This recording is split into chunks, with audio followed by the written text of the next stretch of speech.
Everyone, welcome to our channel education hotspot. तो आज सुबह एक वीडियो के थ्रू मैंने आपको बताया था कि आपका जो यूपीएससी एक एग्जाम कंडक्ट कराने वाला है, that is EO, AO and APFC, उसमें क्या डिफरेंस है, इसके सिलेबस में क्या डिफरेंस है, what are the extra topic that you need to cover in your APFC examination and what are the common topic.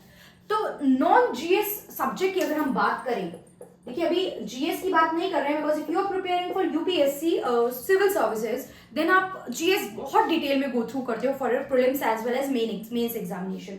और कोई एसएससी प्रिपरेशन वाला स्टूडेंट है प्लस कोई भी गवर्नमेंट एग्जाम वाला स्टूडेंट है, वो बेसिक स्टैटिक जीएस के सब्जेक्ट दैट इज, अगर मैं बात करूँ साइंस, पॉलिटी, इको, हिस्ट्री, ये पार्ट आप लोग कवर करते ही करते हैं, राइट? ये सब पार्ट आप लोग वहां पे कवर करते ही हैं। बस एग्जाम के अकॉर्डिंग आपका लेवल जो है वो जो है चेंज होता रहता है। यहाँ पे थोड़ी सी कम नॉलेज आप लोग लेते हो, यूपीएससी सिविल्स में आप लोग डिटेल में इस चीज को कवर करते हो।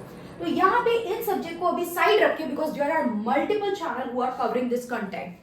I can name many of the channels, so you can cover this content from anywhere, और हो सकता है एक बेसिक अंडरस्टैंडिंग इस कंटेंट की आप लोगों को हो। अभी हम लोग बात करने वाले हैं नॉन जीएस सब्जेक्ट की। आई विल ट्राई इस चैनल पे नॉन जीएस सब्जेक्ट की सारी डिटेल इन्फॉर्मेशन मैं आपको कंप्लीटली फ्री प्रोवाइड करूं। कोई पेड कंसेप्ट, पेड क्लासेस को ज्वाइन करने की यहाँ पे चैनल पे जरूरत नहीं है। I will try to do that at my best. Non GS subject में एक जो इंपॉर्टेंट सब्जेक्ट होता है that is accounting, general accounting. अब ये अकाउंटिंग भी देखिए जो नॉन कॉमर्स बैकग्राउंड के स्टूडेंट हैं उनके लिए बहुत बड़ा प्रॉब्लम होता है। कॉमर्स वालों को तो बेसिक क्लियर होता है, they know about the basic things, right? Assets क्या होते हैं, लायबिलिटी क्या होती है, अकाउंटिंग क्या है, फाइनल अकाउंट में आप कौन कौन से अकाउंट बनाते हो, वो पर्टिकुलर जो अकाउंट होते हैं वो किस चीज के लिए होते हैं, ये सब कॉमर्स वालों को पता होता है। तो मेजर प्रॉब्लम जो बच्चे फेस करते हैं अकाउंट्स में वो होते हैं जो नॉन कॉमर्स बैकग्राउंड से हैं, बीट साइंस, बीट ह्यूमैनिटीज। सो यहाँ पे आप लोगों के लिए मैं बहुत बेसिक लेवल से ये मान के that you are the beginner and you are in the 11th class, तो वहां से मैं आप लोगों को चीजें कवर कराऊंगी। एंड डोंट वरी, जो भी बुक्स आपको मार्केट में बताई जा रही हैं, दैट टीएस ग्रेवाल की बुक फॉलो कर लो, एनसीईआरटी देख लो, व्हाटएवर, वो सब कुछ यहाँ पे कंटेंट कवर होगा and you will get the notes. If you are in need of the note, अगर आपको नोट्स चाहिए तो आप लोग मुझे कमेंट करके बताएंगे। अगर मुझे मैक्सिमम कमेंट मिलते हैं then only I will prepare the notes, और हैंड रिटन नोट्स आप तक पहुंचाए जाएंगे। क्लियर? अब जल्दी से बात कर लेते हैं अकाउंटिंग क्या है, कुछ बेसिक बात करेंगे। This is the lecture 1। आगे धीरे धीरे और भी डिटेल में हम लोग बात करेंगे। अकाउंटिंग की बात करते हैं तो थोड़ी इतना बेसिक आइडिया सबको है कि हम यहाँ पे किसी कंपनी, किसी फॉर्म, किसी भी बिजनेस के डेटा फैक्ट्स फिगर, मतलब data facts figure like what, कि उसके पास कितना इनकमिंग है, मतलब पैसा कितना आ रहा है, कितना पैसा लग रहा है, एक्सपेंस कितना है, इन सब चीजों पे बात करते हैं। Is it okay? तो एक तरीके से अकाउंट्स को अगर मैं स्टेप्स में क्लासिफाई करूं तो सबसे पहले हम देखते हैं it is art of accounting, is art of recording. आप चीजों को रिकॉर्ड कर रहे हो। पहले लेट्स से एन एग्जांपल, बहुत बेसिक से एग्जांपल लेते हैं कि if we get pocket money, और अगर आप लोग अर्निंग है तो आपकी जो सैलरी आ रही है आप उसे कहीं ना कहीं खर्च कर रहे हो, तो आप रैंडमली अपने खर्चों का एक रिकॉर्ड बना रहे हो। क्लियर? तो वो हो गया रिकॉर्डिंग वाला पार्ट। देन होता है क्लासिफाइंग। क्लासिफाई मतलब आप कोशिश करते हो कि हम उसे अरेंज वे में एक जगह लिख लें। फोन के नोट्स में आजकल तो टेक्निकल जमाना है, तो फोन के नोट्स में you try to save that, या किसी नोटबुक के पीछे you try to write that, आप उसको अरेंज वे में लिख लेंगे। क्लियर? उसके बाद आप उसको क्या करेंगे, आपने रिकॉर्ड करा, क्लासिफाई करा, then you will analyse that data कि क्या था यार, कहाँ कितना एक्सपेंस लगा, कहाँ मेरा पैसा इस महीने चला गया है, मैंने कहाँ पैसा, इतनी तो सैलरी थी तो कहाँ एक्स्ट्रा खर्च हुआ कि पैसा बच ही नहीं रहा है, या बच गया है तो किस किस जगह पे मैंने स्पेंड किया। तो ये काम होता है एनालाइजिंग का। And after analysing you will interpret the result to the user. Interpret मतलब हम बता देंगे कि यस मेरी 50,000 की अर्निंग थी, फॉर एग्जाम्पल 30,000 मेरा खर्च हो गया, 20,000 जो था वो सेव हो गया मेरा। तो you will interpret the result to the users of that account. आपकी सैलरी के केस में आप उसके यूजर थे, या आप अपने पेरेंट्स को देते होंगे, तो आपके पेरेंट्स आपकी सैलरी में, मैं इंटरेस्ट रखती हूँ कब आएगी क्योंकि मुझे खर्चे करने हैं, आपके पेरेंट्स इंटरेस्ट रखेंगे क्योंकि आप उन्हें पैसे भेजते होंगे या देते होंगे व्हाट्सएवर। लेकिन जब हम एक कंपनी के लेवल पे बात करते हैं तो आप देखिए कंपनी, फर्म कुछ भी हो सकती है, अभी बात करेंगे आगे की क्लासेस में उस पे भी। तो आपके पास कितने सारे लोग हैं जिनकी आपको इन्फॉर्मेशन रखनी है, एक दिन में आप कितने ट्रांजेक्शन करते हो, तो सब कुछ याद रखना तो पॉसिबल नहीं है ना। ह्यूमन माइंड जो है वो लिमिटेड चीजें ही तो रिकॉल कर पाएगा। सो दैट्स व्हाई रिकॉर्ड करना इज इंपॉर्टेंट। क्लियर? रिकॉर्ड करना जरूरी होगा, फिर उसको सही तरीके से लिखना इज क्लासिफाइंग, राइट, वो करना जरूरी है। देन उसको एनालाइज करोगे एंड देन रिजल्ट को इंटरप्रेट करोगे। अब रिजल्ट को इंटरप्रेट करोगे यूजर्स से। फर्स्ट टॉपिक तो ये मीनिंग कवर हो गया। देखो सब्जेक्टिव पेपर नहीं है, मीनिंग की कहानी लिखने को नहीं आएगी, तो समझना इंपॉर्टेंट है। और इफ यू वांट कहानी चाहिए तो मैंने बोला है कि आप कमेंट करेंगे, मैं नोट्स आपको दूंगी, वहां ये सब मिल जाएगा। तो यूजर्स की बात करते हैं। तो यूजर्स कौन, आपके अकाउंटिंग के यूजर्स कौन होते हैं, मतलब आपके अकाउंट देखने में कौन इंटरेस्ट होता है, आप इंटरेस्टेड होता है, आप क्यों पब्लिश करते हो अकाउंट, क्यों आपकी बैलेंस शीट आप पब्लिश करवा रहे हो, क्या डेटा शो कर रहे हो, उससे फाइनल अकाउंट पे आएंगे कि कौन कौन से अकाउंट होते हैं, क्या बनते हैं, कैसे बनते हैं, उनसे पता क्या चलता है। So don't worry about that. Users को हम दो पार्ट में डिवाइड करेंगे, हमारी कंपनी के internal users and external user. And when I am saying company, तो please do not stick to that word company. मतलब आप हो सकता है इंडिविजुअली भी कोई काम कर रहे हो, सोल प्रोप्राइटर हो सकता है कि आप पार्टनरशिप में काम कर रहे हो। तो जो भी आपकी फर्म है उसके यूजर्स कुछ इंटरनल यूजर होते हैं, वेयरएज कुछ एक्सटर्नल यूजर होते हैं। Internal means who are the part of your organisation, like owners. Obvious बात है, owners are interested in the accounts कि मेरा P&L में प्रॉफिट कितना आ रहा है, मेरे पास एसेट लायबिलिटी बैलेंस शीट में कितने हैं, बिकॉज मैं ओनर हूँ, अल्टीमेटली मुझे प्रॉफिट चाहिए उस काम से ना। So that's why I will be interested कि मुझे तो जानना है ये सब चीजें ना। फिर आपके यहाँ के जो एम्प्लॉइज होते हैं, they are also the internal part, plus manager, because manager को भी शेयर या सैलरी जो भी आप देते होंगे, एम्प्लॉइज को आप सैलरी देते हो, ये तभी मिलती है, या इनकी सैलरी और प्रॉफिट में अच्छा एक इम्पैक्ट तभी आता है जब आपके अकाउंट्स अच्छा परफॉर्म कर रहे हो, मतलब आपका प्रॉफिट वगैरह अच्छा हो। दैट्स व्हाई इनके लिए भी इंपॉर्टेंट हो जाता है कि ये अकाउंट्स को गो थ्रू करते हैं। तो ये हो गए internal user. Then external user में सबसे पहले हम नाम लिख देते हैं गवर्नमेंट का। गवर्नमेंट का नाम लिख देते हैं बिकॉज गवर्नमेंट को आप लोग टैक्स पे करोगे, तो भाई गवर्नमेंट भी अकाउंट में इंटरेस्टेड रहेगी। ऐसा नहीं होता है आप गवर्नमेंट जाके सीधा बोलेगी लाओ कंपनी के अकाउंट दो, it is your duty to pay the taxes. अगर आप घपला करोगे तो आप पकड़े जाओगे वो कुछ टाइम में।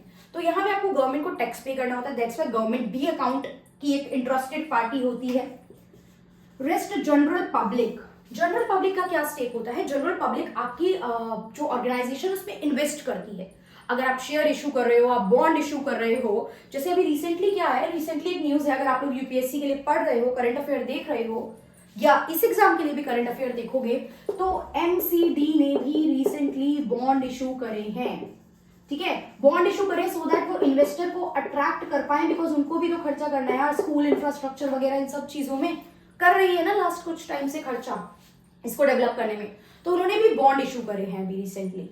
तो ये इसलिए भी आपके पब्लिक पैसा लगाएगी तो पब्लिक इंटरेस्ट भी लेगी कि अकाउंट्स कैसा परफॉर्म कर रहे हैं।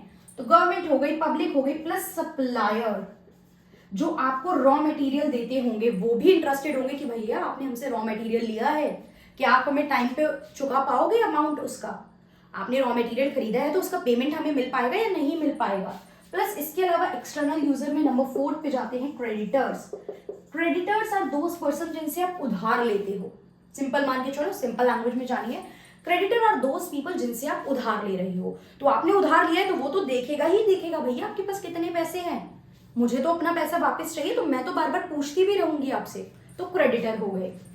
नेक्स्ट जो पर्सन है वो हो गए यहाँ पे आपके bank. Next interested party is bank, because bank से भी समटाइम आप लोन लेते हो ना, तो बैंक भी देखेगा कि भैया ये पर्सन पैसा मेंटेन कर पा रहा है या नहीं कर पा रहा है, लोन लेके कहीं डिफॉल्ट में तो नहीं चला जाएगा।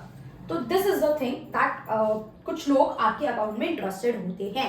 उनको मेजर 2 पार्ट में कैटेगराइज किया जाता है, one is internal user and another is external user. Clear?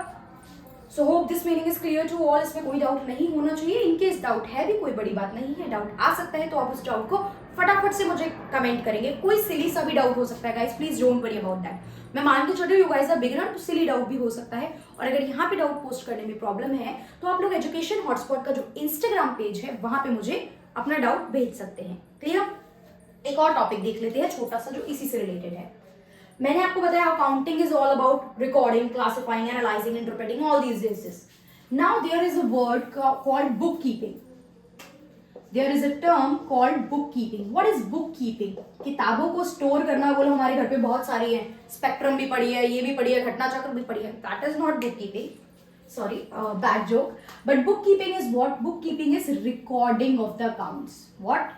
Recording of the detail. उसको डेटा को आइडेंटिफाई करना, पहचानना, identifying and recording of the data is book keeping. मतलब जो अकाउंटिंग का जो स्टार्टिंग प्रोसेस होता है, यानी इसे रिकॉर्ड करने वाला पार्ट, वो क्या कहलाता है? बुक कीपिंग कहलाता है. तो बुक कीपिंग एक छोटा सा पार्ट है, अकाउंटिंग एक बहुत डिटेल पार्ट है. Accounting begin where book keeping end. ध्यान से सुनना ये लाइन.